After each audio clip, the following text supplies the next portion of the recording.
નમસ્કાર વિદ્યાર્થી મિત્રો, સ્વાગત છે તમામ દોસ્તોનું। આજે આપણે માહિતી મેળવવાના છીએ આવનારી પરીક્ષા વન રક્ષકની પરીક્ષાની અંદર ઉપયોગી વન આધારિત ઉદ્યોગો। આ ઉદ્યોગોની અંદરથી ઘણા બધા પ્રશ્નો પૂછાતા હોય છે, તો આપણે આજે 25 જેટલા પ્રશ્નો જોવાના છીએ જે તમને આ વન વિભાગની પરીક્ષાની અંદર ઉપયોગી થવાના છે અને ઔદ્યોગિક સાથે વન સાથે સંકળાયેલા પ્રશ્નો। પ્રથમ નંબરનો પ્રશ્ન જોઈએ કે રતન જ્યોતના બીજમાંથી તેલ કાઢતી મિલ ક્યાં આવેલી છે દોસ્તો? ઉદ્યોગોના પ્રશ્નની અંદર આવો પ્રશ્ન પૂછાય કે રતન જ્યોતમાં મિત્રો ક્યાંથી બાયોડીઝલ મેળવવામાં આવે છે, તો આ તેલ કાઢતી મિલ ક્યાંથી મળી આવે છે, ક્યાં મળી આવે છે અથવા ક્યાં આવેલી છે? જામનગર, ડાંગ, રાજકોટ કે વલસાડ? મિત્રો વધારે સમય ન લેતા આપણે સ્પીડથી પ્રશ્ન જોવાના છે। સમજવાનો સમય હવે મિત્રો જઈ ચૂક્યો છે। હવે માત્ર ને માત્ર વાંચન તો આપણે જોઈએ પ્રશ્નનો જવાબ। તો અહીંયા રાજકોટ જિલ્લાની અંદર રતન જ્યોતના બીજમાંથી તેલ કાઢવાની મિલ છે તે આવેલી છે। ત્યાર પછીનો ક્વેશ્ચન જોઈએ, કઈ વનસ્પતિના લાકડાનો ઉપયોગ ધ્વનિ યંત્રો બંદૂક બનાવવા માટે થાય છે? મિત્રો ધ્વનિ યંત્રો તથા તો બંદૂક બનાવવા માટે થાય છે એવી તે કઈ વનસ્પતિ છે? વિલો, સેમુલ, ગુર્જન કે અખરોટ? તો દોસ્તો અહીંયા જવાબ બને છે ઓપ્શન ડી, અખરોટના વૃક્ષમાંથી ધ્વનિના યંત્રો અથવા તો બંદૂક બનાવવામાં આવે છે। મિત્રો વિલો ખૂબ ઉપયોગી આપણને થાય તેવો વિલોમાંથી શું બને? તો કે ક્રિકેટનો દડો છે તે વિલો વનસ્પતિમાંથી બને છે, ઓપ્શન એ માંથી। ત્યાર પછી આપણે જોઈએ નવો ક્વેશ્ચન, કઈ વનસ્પતિના પાનનો ઉપયોગ ઢોરની સારવારમાં થાય છે? મિત્રો ઢોરની સારવારમાં થાય છે કઈ વનસ્પતિનો ઉપયોગ ઢોરની સારવારમાં થાય છે? કણજો, કરિયાતું, કાછીદ કે ખેર? ચાલો, ઢોરની સારવારમાં ઢોરને સરાવવા નહીં પરંતુ ઢોરને સારવાર કરવા માટે, તો એવી વનસ્પતિ છે આપણે જવાબ બને છે ઓપ્શન એ, કણજો। કણજો નામની વનસ્પતિનો ઉપયોગ ઢોરની સારવારમાં થાય છે। ત્યાર પછીનો પ્રશ્ન જોઈએ, નીચેનામાંથી કઈ વનસ્પતિનું અથાણું બને છે? મિત્રો અથાણું તમે ખાધું છે, કેરીનું અથાણું। તો અહીંયા એવી તે કઈ વનસ્પતિ છે જેનું અથાણું બને છે? કેરીનું। મિત્રો ગુંદાનું અથાણું, એવી અલગ અલગ ભાષાની અંદર તમે બોલતા હોય છો, કેરીનો મુરબ્બો વગેરે, પરંતુ અહીંયા તો એવી વનસ્પતિ આપવામાં આવે છે જેનું અથાણું બને છે વનસ્પતિનું। અસુંદરો, ગોરડ, વાંચ કે પોલવર? તો દોસ્તો તમે ઘણી બધી વખત જોયું છે, સાઇન્સ વિડીયો તમે જોતા હોય રીલ્સ ની અંદર, તો આ વાંચ છે, વાંચના અથાણા બનાવવામાં આવે છે। ત્યાર પછી જોઈએ નવો ક્વેશ્ચન, વિશ્વમાં લાખના ઉત્પાદનમાં ભારતનું સ્થાન કેટલામું છે? ભારતનું સ્થાન દોસ્તો લાખ ઉત્પાદન કરવામાં ભારતનું સ્થાન તમારે જણાવવાનું રહેશે। તો લાખ ઉત્પાદનમાં ભારત વિશ્વની અંદર ડંકો વગાડી રહ્યું છે, પ્રથમ ક્રમાંકે આવે છે દોસ્તો। ત્યાર પછીનો ક્વેશ્ચન જોઈએ, દેશનું પ્રથમ સફળ કાગળ ઉત્પાદનનું કારખાનું વર્ષ 1967માં ક્યાં સ્થપાયું હતું? દેશનું પ્રથમ સફળ થયેલું, મિત્રો નિષ્ફળ પણ થયું હતું, તો અહીંયા સફળની વાત કરવામાં આવેલી છે। દેશની અંદર સફળ થયેલું પ્રથમ કાગળ ઉત્પાદનનું કારખાનું કયા વર્ષની અંદર 1967માં કઈ સ્થળે સ્થપાયું હતું? અમદાવાદ, મુંબઈ, હૈદરાબાદ કે કોલકાતા? ચાલો દોસ્તો શું પ્રશ્નનો જવાબ બને છે? તો જવાબ બને છે ઓપ્શન ડી, કલકત્તાની અંદર સૌપ્રથમ સફળ કાગળ ઉત્પાદનનું કારખાનું 1967માં સોરી મિત્રો 1867માં સ્થપાયું હતું। ત્યાર પછીનો ક્વેશ્ચન જોઈએ, સમાચાર પત્રના કાગળ માટેની પહેલી પેપર મિલની સ્થાપના ક્યાં કરવામાં આવી હતી? ચાલો સ્પીડથી પ્રશ્નો જોવાના છે દોસ્તો। સમાચાર પત્રના જે કાગળ છે તેની પહેલી મિલ છે તેની સ્થાપના ક્યાં કરવામાં આવી હતી? મધ્યપ્રદેશ, મહારાષ્ટ્ર, ઉત્તર પ્રદેશ કે ગુજરાત? કયું સ્થળ છે દોસ્તો? અહીંયા જવાબ બને છે ઓપ્શન એ, મધ્યપ્રદેશની અંદર સૌપ્રથમ સમાચારનો પત્ર, મિત્રો તમે જો ન્યૂઝ વાંચતા હોય છે, સંદેશ ગુજરાત વગેરે, તેનું જે કાગળ બનાવવામાં આવે છે તેની સૌપ્રથમ મિલ છે તે મધ્યપ્રદેશની અંદર બનાવવામાં આવી હતી। ત્યાર પછીનો ક્વેશ્ચન જોઈએ, ભારત સરકાર દ્વારા કયા વર્ષે રાષ્ટ્રીય બાંબુ મિશન? મિત્રો રાષ્ટ્રીય બાંબુ મિશન પ્રશ્ન પૂછાઈ શકે, બાંબુ મિશનની શરૂઆત કઈ સાલવારીની અંદર કરી હતી ભારત સરકારે? કાલે આપણે યોજના જોઈએ તેની અંદર જોયું હતું 60% અને 40% હિસ્સો હતો, 60% કેન્દ્ર, 40% છે તે રાજ્યનો હિસ્સો હોય છે આ રાષ્ટ્રીય બાંબુ મિશનમાં। તો અહીંયા શરૂઆત થાય છે 40%, સોરી મિત્રો 2019 ની અંદર, ક્યારે? 2019 ની અંદર રાષ્ટ્રીય બાંબુ મિશનની શરૂઆત કરવામાં આવી હતી। ત્યાર પછીનો ક્વેશ્ચન જોઈએ, ક્રિકેટનો દડો બનાવવા માટે કોના લાકડાનો ઉપયોગ થાય છે? પહેલા પ્રશ્નની અંદર આપણે વાત કરી છે મિત્રો વિલો, શું જવાબ બને છે? વિલો। આઈએમપી ક્વેશ્ચન યાદ રાખજો, ક્રિકેટનો દડો મિત્રો ખૂબ મજબૂત હોય છે, આ વિલો વનસ્પતિમાંથી બનાવવામાં આવે છે। ત્યાર પછીનો ક્વેશ્ચન જોઈએ, ગુજરાતના કયા જિલ્લામાં? મિત્રો થોડું અહીંયા આપણા લોગા નીચે અહીં ગુજરાત રહી ગયું છે, ગુજરાતના કયા જિલ્લામાં ડાંગરના ફોતરા આધારિત કાગળ ઉદ્યોગનો એકમ સૌથી વધુ છે? તો દોસ્તો આ ખૂબ ઉપયોગી ક્વેશ્ચન કહી શકે છે મિત્રો, ડાંગરના ફોતરા આધારિત ઉદ્યોગ છે તે કયા એકમ સૌથી વધારે રહેલ છે? નવસારી, સુરત, વલસાડ કે ડાંગની અંદર. તો અહીંયા જવાબ બને છે દોસ્તો વલસાડની અંદર સૌથી વધારે આવા ઉદ્યોગો રહેલા છે. ત્યાર પછીનો દોસ્તો જોઈએ ક્વેશ્ચન. ભારતીય કાષ્ટ વિજ્ઞાન અને ટેકનોલોજી સંસ્થા કઈ જગ્યાએ આવેલી છે મિત્રો? કઈ સંસ્થા? તો કે કાષ્ટ એટલે કે લાકડું અને ટેકનોલોજી વિજ્ઞાન સંસ્થા ક્યાં આવેલી છે? તો ભારતની વાત કરીએ તો અહીંયા જવાબ બને છે કર્ણાટક રાજ્યની અંદર ભારતીય કાષ્ટ વિજ્ઞાન અને ટેકનોલોજી સંસ્થા છે તે આવેલી છે. આઈએમપી મિત્રો કાષ્ટ લાકડા આધારિત છે. ત્યાર પછીનો ક્વેશ્ચન જોઈએ. ભારતમાં સૌથી વધુ સાગના વૃક્ષો કયા રાજ્યમાં જોવા મળે છે? આઈએમપી મિત્રો સાગ સૌથી વધારે ભારતની અંદર કયા રાજ્યમાં જોવા મળે? તમિલનાડુ, ગુજરાત, છત્તીસગઢ, મધ્યપ્રદેશ. ચાલો શું જવાબ બનશે અહીંયા? તો ભારતની અંદર સૌથી વધારે મિત્રો મધ્યની અંદર રહેલું છે. ત્યાં મધ્યમાં સૌથી વધારે સાગના જંગલો જોવા મળે છે. મધ્યપ્રદેશ યાદ રાખવાનું છે. ત્યાર પછીનો ક્વેશ્ચન જોઈએ.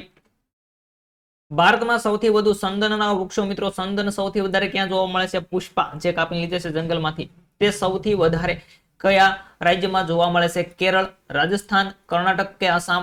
ચાલો પુષ્પરાજ સૌથી વધારે ક્યાં જોવા મળે છે આ જંગલ સંદનના? તો અહીંયા દોસ્તો જવાબ મળે છે કર્ણાટક રાજ્યની અંદર સૌથી વધારે આ ચંદનના વૃક્ષો જોવા મળે છે. ત્યાર પછીનો ક્વેશ્ચન. લાકડા વહોરવાની સરકારી મિલ મિત્રો ગઈ ફોરેસ્ટમાં 2 માર્ક અપાવ્યા હતા. આટલા આવા પ્રશ્ન. લાકડા વહોરવાની સરકારી મિલ ક્યાં આવેલી છે? જુનાગઢ, ગુજરાતની વાત કરીએ મિત્રો, જુનાગઢ, સોનગઢ, વઘઈ કે આપેલ તમામ ક્યાં દોસ્તો આવેલી છે? ચાલો વઘઈ, સોનગઢ, જુનાગઢ. તો લાકડા વહોરવાની સરકારી મિલ છે તે મિત્રો વઘઈ ખાતે આવેલી છે. ક્યાં આવેલી છે? વઘઈ ખાતે. યાદ રાખવાનું છે. ત્યાર પછીનો ક્વેશ્ચન. ટોપલા, ટોપલી, કાગળ અને રેયોનના લાકડામાંથી શું બનાવવામાં છે મિત્રો? ટોપલા, ટોપલી, કાગળ અને રેયોન કયા લાકડામાંથી બનાવવામાં આવે? ચાલો વાંચ, શણ, દેવદાર કે લીમડો? શેમાંથી બને મિત્રો ટોપલા, ટોપલી, કાગળ, રેયોન વગેરે? તો વાંસના લાકડામાંથી અથવા તો વાંસના ઘાસ મિત્રો, વાંસને ઘાસ તરીકે પણ હવે ઓળખવામાં આવે છે. તો આ વાંસના ઘાસમાંથી ટોપલા, ટોપલી, કાગળ, રેયોન જેવી વસ્તુઓ બનાવવામાં આવે છે. ત્યાર પછીનો ક્વેશ્ચન. નીચેના પૈકી કયા વૃક્ષમાં ખેરસલા મિત્રો, ખેરસાલા અથવા તો કેટેસુઇક એસિડ તરીકે ઓળખાતો પદાર્થ મળી આવે છે? થોડો અઘરો ક્વેશ્ચન કહી શકાય કે કઈ એવી વનસ્પતિ છે નીચેનામાંથી જેમાંથી ખેરસાલ અથવા તો કેટેસુઇક નામનું એસિડ મળી આવે છે? તો મિત્રો ખેર અહીંયા આવ્યું એટલે આપણે જવાબ ટીકરી નાખવાનો સીધો ખેરના વૃક્ષમાંથી ખેરસાલ અથવા તો કેટેસુઇક એસિડ મળી આવે છે. ત્યાર પછીનો ક્વેશ્ચન. કયા વર્ષમાં છોટાઉદેપુરના સંખેડાના ફર્નિચરને જીઆઈ ટેગ આપવામાં આવ્યો હતો? Best IMP. કેમ કે મિત્રો આપણા નવા અભ્યાસક્રમની અંદર ચોખ્ખું લખેલું છે કે અમે ગુજરાત સંદર્ભે જે કઈ જીઆઈ ટેગ મળ્યા છે તેમાંથી પ્રશ્ન પૂછવાના છીએ, એટલે તમારે જે તૈયારી કરવી એ કરી લેજો. તો જીઆઈ ટેગનો એક પ્રશ્ન મિત્રો અહીંયા મળ્યો મને, જે છોટાઉદેપુરનું ફર્નિચર કયા વર્ષે તેને જીઆઈ ટેગ આપવામાં આવ્યો હતો? તો જવાબ લખવાનો છે ઓપ્શન બી, 2007ની સાલમાં સંખેડાનું ફર્નિચર મિત્રો તેને જીઆઈ ટેગ આપવામાં આવ્યો હતો. ત્યાર પછીનો ક્વેશ્ચન જોઈએ. ગુજરાતમાં તમાકુ સંશોધન કેન્દ્ર ક્યાં આવેલું છે મિત્રો? તમાકુનું સંશોધન કેન્દ્ર ક્યાં થાય છે? ચાલો જામજોધપુર, સોનગઢ, ધર્મજ કે દેવળિયા ક્યાં આવેલું છે? તો તમાકુ માટેનું સંશોધન કેન્દ્ર મિત્રો ધર્મજ ખાતે આવેલું છે. ક્યાં આવેલું છે? ધર્મજ ખાતે. માત્ર રિવિઝનનો વિડીયો છે મિત્રો, આપણે થોડોક સ્પીડથી જોઈ લેવાનો. થોડો એવો ટાઈમ મળ્યો હોય તો જોઈ લેવાનો. આપણે મોટા લાંબા વિડીયો બનાવતા નથી, માત્ર ટૂંક સમયની અંદર રિવિઝન થવું જોઈએ. આપણું જે કાસ્ટ આધારિત ઉદ્યોગો છે તેનું રિવિઝન ફાસ્ટ રિવિઝન થઈ જશે. જોઈએ ત્યાર પછીનો ક્વેશ્ચન. ગુજરાતમાં કયા જિલ્લામાં કાગળના માવાનું ઉત્પાદન કરતી સેન્ટ્રલ પલ્પ મિલ આવેલી છે મિત્રો? કાગળના માવાનું ઉત્પાદન કરે છે. શું કરે છે? Central pulp mill. Option A Surat, Valsad, Navsari કે તાપી? ચાલો કયા સ્થળે આવેલી છે આ સેન્ટ્રલ પલ્પ મિલ? તો દોસ્તો જવાબ બને છે સી, નવસારી ખાતે આવેલી છે. ક્યાં આવેલી છે? નવસારી. માવા બનાવવા માટે નવસારી સેન્ટ્રલ પલ્પ મિલ યાદ રાખવાનું છે દોસ્તો. ત્યાર પછી જોઈએ નવો ક્વેશ્ચન. અમૂલ દ્વારા કયા વર્ષે અમૂલ હની નામનું મધ વ્યવસાયિક ધોરણે વેચાણ શરૂ કર્યું હતું મિત્રો? અમૂલ કેટલી બધી અલગ અલગ પ્રોડક્ટ વેચે છે. ભારતની અંદર તો વેચે છે પરંતુ વધારે વિદેશની અંદર પણ વેચતી હોય છે. તો આ અમૂલ હની નામની પ્રોડક્ટ છે તેનું વ્યવસાયિક ધોરણે વેચાણ કરવાનું શરૂઆત ક્યારે કરી મિત્રો? 2000, 2020, 2023 કે 2021? ચાલો તો અમૂલ હની મધ મિત્રો, અમૂલનું મધ 2021 થી વેચવાનું શરૂઆત કરી. તે ક્યારથી? 2021ની સાલથી. ત્યાર પછીનો ક્વેશ્ચન જોઈએ, સુશોભન વૃક્ષ તરીકે કઈ વનસ્પતિનું વૃક્ષ વાવેતર કરવામાં આવે છે? મિત્રો સુશોભન વૃક્ષ કાલે આપણે જોયું તો શહેરી વનીકરણ, તેની અંદર આ વૃક્ષોના નામ આપણે આપ્યા હતા કે સુશોભન વૃક્ષ તરીકે કઈ વનસ્પતિનું વાવેતર કરવામાં આવશે. સુશોભન મિત્રો કોઈ બગીચા હોય, આપણે જોયું હતું રસ્તાના કિનારે જે પટ્ટી વાવેતર કરવામાં આવે છે તો ત્યાં આ સુશોભન વૃક્ષ વાવવામાં આવે છે. તો આ વૃક્ષનું નામ છે ઓપ્શન સી ગરમાળો. મિત્રો ગરમાળો છે તેને સુશોભન વૃક્ષ તરીકે વાવવામાં આવે છે. ત્યાર પછીનો ક્વેશ્ચન જોઈએ, નીચેનામાંથી કોના પાંદડા કમળાના રોગની દવા તરીકે વપરાય છે? મિત્રો તમે જોયું છે આપણે જે સૌરાષ્ટ્રની અંદર ખાસ કરીને જો કમળો થયો હોય તો આપણે કોઈ કમળો મતરાવવાનું એવું અલગ અલગ હોય છે, પરંતુ જો આવી એક ઔષધિ છે, એવી એક વૃક્ષ છે જેનું નામ છે વિકળો. જેમ કે કમળાનો રોગ થયો હોય તો વિકળાના પાંદ ખાવાથી મિત્રો આની અંદર રાહત થતી હોય છે. ખાસ યાદ રાખવાનું છે વિકળો. ત્યાર પછીનો ક્વેશ્ચન, ભારતમાં પ્રથમ દીવાસળીના કારખાની સ્થાપના કયા શહેરમાં થઈ હતી? મિત્રો દીવાસળી માચીસ જેનું કારખાનું સૌપ્રથમ ક્યાં બન્યું હતું? ઇન્દોર, નેપાનગર, અમદાવાદ કે શ્રીરામપુર? ચાલો સૌપ્રથમ દીવાસળી. ચાલો મિત્રો, બીડી પીવા માટેની દીવાસળી આવે, બીડી ટીમરૂમાંથી બને, તો આ બીડી છે તે અમદાવાદ, સોરી મિત્રો દીવાસળીનું કારખાનું અમદાવાદની અંદર બન્યું હતું સૌપ્રથમ.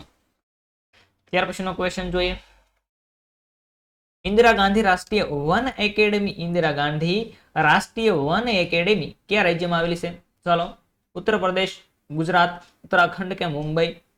તો આ ઇન્દિરા ગાંધી રાષ્ટ્રીય વન એકેડેમી છે તે ઉત્તરાખંડની અંદર આવેલી છે. ક્યાં આવેલી છે મિત્રો? ઉત્તરાખંડની અંદર આવેલી છે. ત્યાર પછીનો ક્વેશ્ચન જોઈએ, કયા વર્ષમાં વાંસને ઝાડની સૂચિમાંથી દૂર કરી ઘાસની સૂચિમાં ઉમેરવામાં? મિત્રો આપણે આગળ વાત કરી તે રીતે કે વાંસ છે તેને હવે ઘાસ તરીકે ઓળખવામાં આવે છે. તેનું આપણે મિત્રો આપણે જે કોઈ મોટા લાકડા હોય, મોટા વૃક્ષના, તેને તમારે શહેરમાંથી પસાર કરો તેની પરમિશન લેવી પડશે, પરંતુ હવે જો વાંસ તમારે લઈ જવું હોય ટુ ટ્રકની અંદર ભરીને તેની પરમિશન લેવી પડતી નથી. તો આવી ઘાસની સૂચિની અંદર સમાવેશ આટલા માટે કરેલો છે. તો ક્યારે કર્યો? 2017ની સાલમાં વાંસને ઘાસ બનાવી દીધું. શું કર્યું? વાંસને ઘાસ બનાવી દીધું દોસ્તો. ત્યાર પછીનો ક્વેશ્ચન, તો મિત્રો હવે ક્વેશ્ચનો પૂરા થઈ ચૂક્યા છે. તો વિડીયો પસંદ આવે તો દોસ્તો એક લાઈક કરી દેજો. આપણે આ કાસ્ટ આધારિત જે ઉદ્યોગો છે તેના પ્રશ્નો થોડા હતા તેની માહિતી મેળવી. ફરી મળીશું નવા વિડીયો સાથે. ત્યાં સુધી થેન્ક્સ, ધન્યવાદ.